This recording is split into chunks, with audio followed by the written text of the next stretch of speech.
तो ये जलालपुर के साथ जो विहाड़ी है उसकी सूरत हाल है। रोड से पानी तो खुश्क हो गया है और रास्ता खुल गया है, लेकिन यहाँ पे जो तबाहियाँ हुई हैं वो भी वोंट डिस्क्राइबेबल हैं। लाइक बहुत तबाहियाँ हो गई यहाँ पे।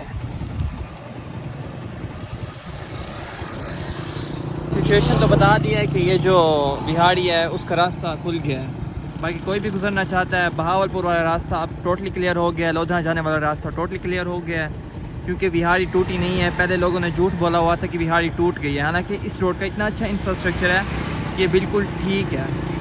पानी देखें अभी भी बह रहा है विहाड़ी में से। ये दिन कभी नहीं भूलेंगे, ये साल कभी नहीं भूलेगा। कितनी तबाही हुई है इस साल में। ये देखें, ये ऊपर से मैं आपको विहाड़ी दिखा रहा हूँ, वो देखें वो बंदा भी नहा आ रहा है, चेक करें।